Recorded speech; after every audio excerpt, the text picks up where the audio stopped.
नाज़रीन अस्सलाम वालेकुम वरहमतुल्लाहि वबरकातुहू। आइए हम उस शख्सियत से मिलाते हैं जिस शख्सियत ने तालीमी मैदान में बहुत काराया नुमाइंद अंजाम दिए हैं, बहुत सारी तंजीमों से जुड़े हुए हैं और सियासी पार्टियों से उनका एक ख़ास तौर से जो है बहुत सारे ओहदों से रहे। ख़ास तौर से कांग्रेस से उनका बहुत बड़ा लगाव रहा है, बहुत सारे ओहदों पे उन्होंने अपनी जिम्मेदारियाँ निभाई हैं और जहाँ तक मेरी मालूमात के मुताबिक साबिक़ नगर सेवक भी रहे वो, और नगर सेवक होते हुए उन्होंने बहुत सारे काम अंजाम दिए हैं। वहीं आज जिस तरह से ह्यूमन राइट्स का यहाँ पर आप देख सकते हैं कि national human rights and social justice commission के भी ज़िम्मेदार हैं वो, और उस शख्सियत का नाम है M.I. पटेल साहब, जिनको पूरा शहर, पूरा मुंबई शहर, पूरा महाराष्ट्र, पूरा हिंदुस्तान जानता है। आइए हम उनसे बात करते हैं। M.I. पटेल साहब, आपका आमना सामना में इस्तकबाल है। M.I. पटेल साहब, ये इस तरह के प्रोग्राम जो है आपने मोटिवेशनल जो प्रोग्राम है, अवार्ड तकसीम करने के और जो हमारे समाज में जो नुमाया काम अंजाम दे रहे हैं, ये ख्याल कब आया और कैसे आया है? मैं ये कहूँगा कि इंटरनेशनल महिला दिन का जो बात निकली तो मैंने लोगों से कहा कि भाई ऐसे दिन में खास करके जो महिलाएं हैं जो अलग अलग फील्ड में काम करती हैं जी, जो एक अच्छा काम करती है, करना चाहती है, आगे बढ़ना चाहती है जी, उनको प्रोत्साहन देने का काम महिला दिन के मौके पर करना जी। और मैं ये human right national human rights and social justice commission का सेंट्रल एडवाइजरी बोर्ड का चेयरमैन हूँ जी, तो मैंने कमेटी को बुलाया और ये कहा कि कुछ नाम ढूंढो जी, जो लेडीज को या जेंट्स हो। लेडीज हो तो वुमेन्स जो समाज रत्न अवार्ड जी। है और जेंट्स हो तो समाज रत्न अवार्ड है। आज इस मौके पर ऐसे अवार्ड दे करके उनको प्रोत्साहित करना चाहिए। तो मेरे पास करीब 24 NGO थी।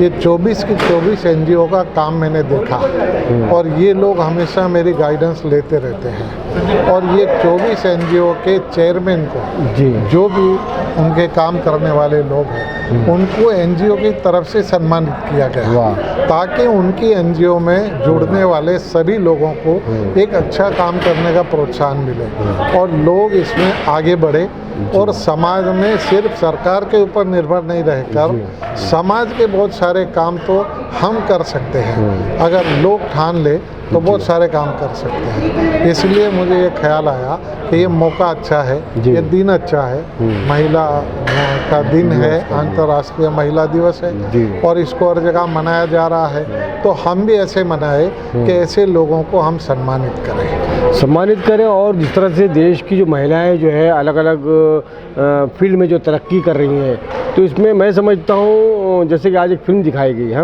वहाँ पर मोदी जी को दिखाया गया, तो इसमें मोदी जी का तो कुछ सरोकार है नहीं, क्योंकि मोदी जी ने तो आज तक महिलाओं को सम्मान दिया ही नहीं जो जिस तरह उनको सम्मान मिलना चाहिए। उल्टा हम ये देखते हैं कि 4.5 सालों में इस देश के अंदर निर्भया जैसे कांड हुए, उसमें आसिफा का कत्ल भी हुआ और रेप भी हुआ और बहुत सारे ऐसे मामला थे, यहाँ के गौरी लंकेश का कत्ल हुआ, सहाफ़ी का, तो ये सारी महिलाएं और बहुत सारी ऐसी मिसालें हैं। तो हम ये समझते हैं कि सरकार को इस तरफ तवज्जो देनी चाहिए थी, जिसने नहीं दिया। इस बारे में आप क्या कहना चाहिए? मैं तो ये कहूँगा कि महिलाओं के उत्थान के बारे में जी, अगर किसी को श्रेय दिया जाए तो राजीव गांधी को देना चाहिए। अच्छा, मुझे मुझे याद है कि 1980 के समय में मैं यूथ कांग्रेस में था, माइनॉरिटी डिपार्टमेंट का मैं सेक्रेटरी था और म्युनिसिपल कॉरपोरेशन में और पार्टी में महिलाओं को ढूंढना मुश्किल था जी।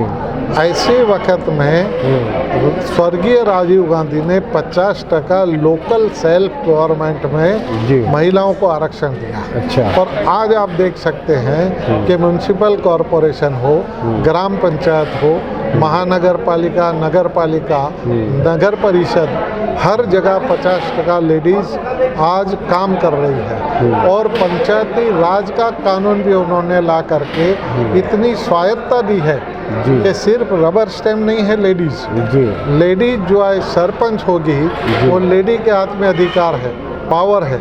ये राजीव जी के ज़माने में हुआ है। राजीव गांधी ने दिया। पंचायती राज का कानून इन्होंने कॉन्स्टिट्यूशन में अमेंड करके दिया। लेडीज़ का 50% रिजर्वेशन इन्होंने दिया।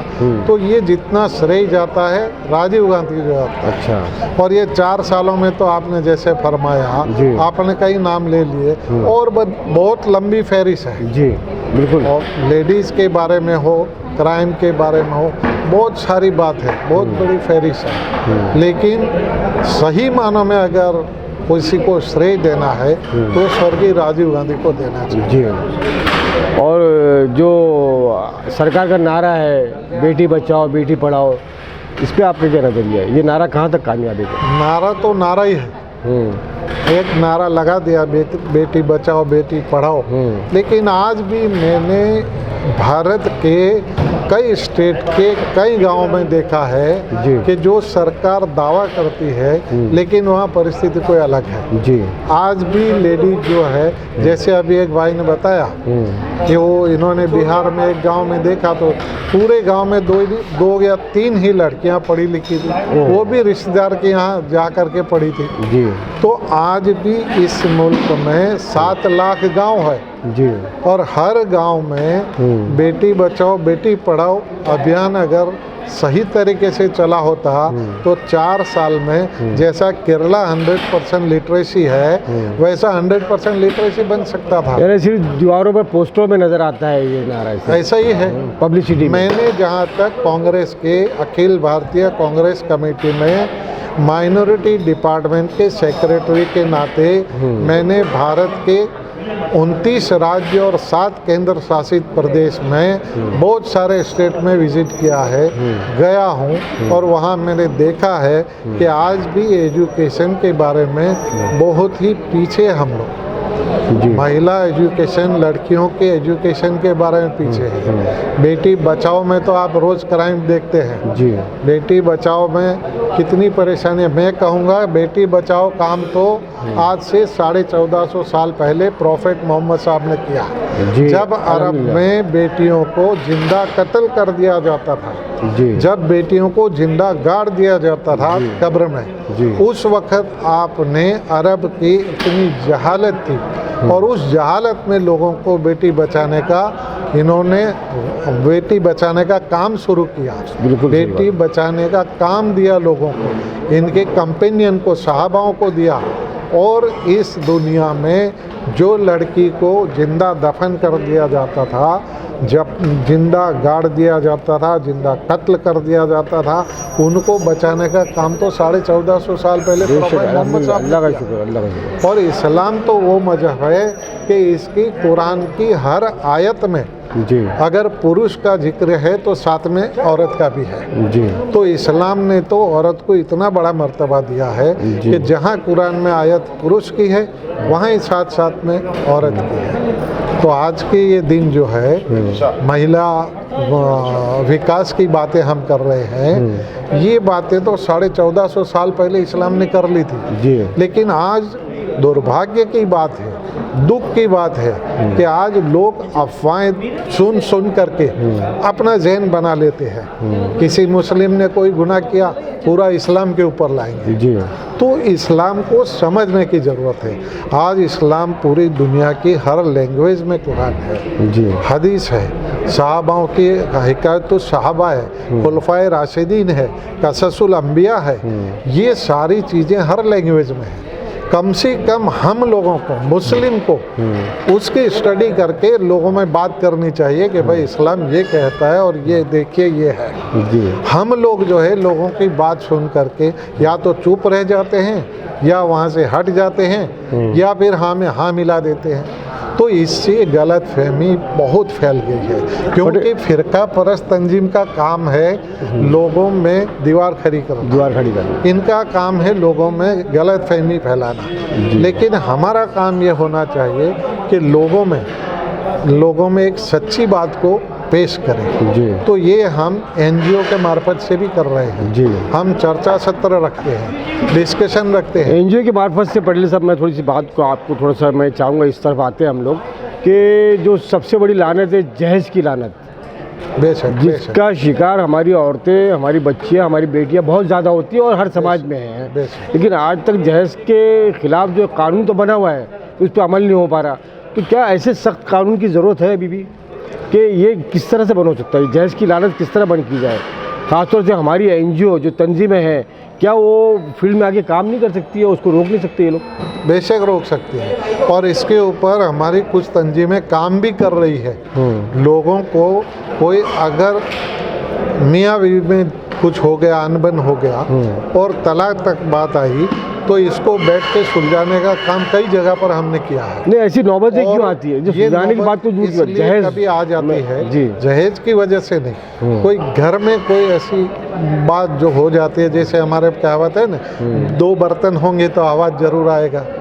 दहेज की वजह से जो होता है वो तो 498 का जो कानून है, ये कानून के अंतर्गत केस होता है आज IPC की जो है 498। लेकिन फिर भी इसमें कई लोग जो है या तो दबाव के तहत बाहर नहीं बोलते नहीं है, या फिर समाज में उनको कोई ये लग रहा है कि भाई क्या कहेगा समाज, इसलिए सहन कर लेते हैं। मैं ये कहूँगा कि ये जो परिस्थिति है, दहेज की परिस्थिति में जो विक्टिम है उन्होंने चुप बैठना नहीं चाहिए, उन्होंने 498 का भी सहारा लेना चाहिए। लेकिन सर 498 का तो गलत भी इस्तेमाल हो रहा है। गलत इस्तेमाल बहुत सारी जगह पर हुआ। वो लड़कियां जो है वो जो है बहुत से ऐसे हमने मामला देखे हैं जहां पर लड़का निहायत शरीफ है, उसके घर वाले भी अच्छे हैं और लड़की जो है उस घर में रहना नहीं चाहती माँ बाप के साथ में। बेशक मैं आपकी बात से सहमत हूं। वो उन पे आरोप लगा देते कि मुझसे जहेज मांग रहे थे लोग। ऐसे मेरे पास भी करीब 5 से 7 केसेस आए हैं जी कि जो 498 पुलिस से मिलकर उन्होंने लगवा दी जी। लेकिन यही मैं कह रहा हूँ कि हम लोग जो है आज समाज में, जैसे हमने शरीयत में एक मस्जिद नबवी में क्या होता था, मस्जिद नबवी में उस ज़माने में हर फैसला, हर बात वहाँ पर होती थी। वहाँ पर ऐसा नहीं था कि आज तो मस्जिद में ये गलतफहमी हो गई कि कोई गैर मुस्लिम को ना घुसने दिया जाए, ये हुआ वो हुआ। अरे यहूदी लोगों की वफद जब आती थी उनको भी आप सल्लल्लाहु अलैहि वसल्लम बिठा करके उनसे बात करते थे और हर मसले का हल उस मस्जिद में होता था। आज हमने मस्जिद को 5 टाइम नमाज पढ़ के लॉक मारने वाला काम बना दिया। हालांकि मस्जिद का काम है, मस्जिद की कमेटी का काम है, वो लोग जिम्मेदार है, वो लोग माशरे में अपना वक़ार रखते हैं, तो उनका ये काम है कि वो काम करे कि जो काम से कौम को फ़ायदा हो, समाज को फ़ायदा हो, ऐसा काम करें। लेकिन दुख की बात है, जैसे मैंने बताया था कि लोग जो है ये एडमिशन के लिए मैंने जो बताया था जी, वही मिसाल है कि मस्जिद में 5 टाइम आज शहर में तो लॉक कर देते हैं, गांव में खुली रखते हैं जी। तो नमाज पढ़ के आप लॉक कर देंगे। मस्जिद का काम है समाज में अमन शांति कायम करना, इस्लाम की बताई हुई भाईचारे की बात और सभी बात। मैं कनाडा गया था, मैंने कनाडा में हर स्टेट में घूमा, उधर की पार्लियामेंट में गया, वहाँ गवर्नर जनरल के यहाँ गया। मैंने वहाँ कनाडा में एक बहुत अच्छी बात देखी कि मैं ऑर्लिन्स में ओंटारियो में एक मस्जिद में गया जी। वो मस्जिद में वो दिन ऐसा था कि गैर मुस्लिम के लिए विजिट का दिन था और मुस्लिम कमेटी के लोग वहाँ हाजिर थे। अच्छा। और जो लोग वहाँ क्रिश्चियन या दूसरे मजहब के या हिंदू भी लोग आए थे, मैंने देखा। अच्छा। मैं मिला सबको जी। तो ये लोग जो आते थे उनको वो लोग बताते थे कि ये मिंबर है, यहाँ नमाज होती है, इस तरह होती है। वो लोग इस्लाम के बारे में जानना चाहते हैं जी। और उन लोगों ने फिर इंग्लिश में इन्होंने कुरान और हदीस इंग्लिश में प्रिंट करके रखी थी और वो उनको गिफ्ट करते थे और गिफ्ट करके वो लोग खुशी खुशी लेते थे। और इससे मैंने देखा कि कनाडा में इतना अच्छा सेक्युलरिज्म है कि किसी गोरे को, किसी काला या किसी दूसरे आदमी का कोई भी उसको एतराज़ नहीं है। अच्छा। कोई नहीं है जी। सब लोग एक दूसरे को ह्यूमन बीइंग समझते हैं और इतना अच्छा मुल्क है। ये मस्जिदें वहाँ पर आज बहुत सारी मस्जिदें, टोरंटो में आप देखेंगे तो करीब 40 मस्जिदें होंगी, बहुत सारी मस्जिदें हो गई हैं। तो वहाँ लोगों ने ये काम किया है। नहीं सर, यहाँ तो मसला ये है, बड़े यानी कि अफसोस की बात है, हम खुद भी उसकी जिम्मेदार हैं। मस्जिदें तो बहुत सारी हैं, ये नमाजी ही नहीं है। मस्जिदों में जाएंगे तो सीखेंगे ना। बेशक बेशक। मसला सबसे बड़ा यहाँ आता है क्या। अब वो बात आती है कि जो हमारी मुस्लिम तंजीमें हैं, मकामी हो या शहर की हो, तो वो कोई ऐसा लाएमल तैयार करे कि जिससे इसका बायकाट किया जाए कि अगर कोई जहेज़ मांगेगा या देगा।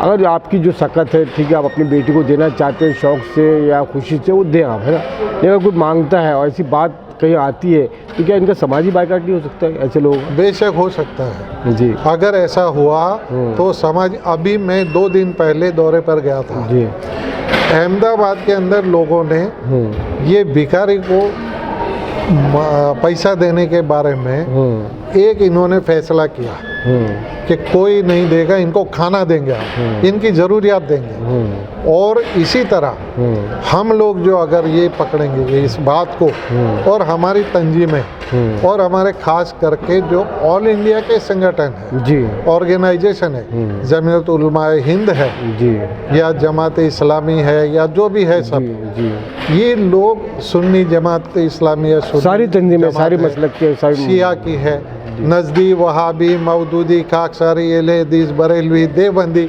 जो भी है वो तंजीमें अपने अपने मानने वाले अकीदे के लोगों के लिए भी सिर्फ नक्की करे, तय करे कि उनका सामाजिक बाइकआउट कर दो ऐसे लोगों का जो इस तरह का परेशानी में, इस तरह की तकलीफ में डालते हैं। या उसे तो कई बार तो लड़की खुदकुशी कर लेती है, कई बार जल के मर जाती है, जला दी जाती है। बिल्कुल, बिल्कुल। ये सारी चीज़ के लिए ये एक सरकार के ऊपर निर्भर होने से हमको, आपने ये सही फरमाया कि हमको एक ऐसा तय करना चाहिए कि ऐसे लोगों को समाज से बाइकआउट करें। जलाना और मरना, खुदकुशी करना, ये तो शादी के बाद की बात है।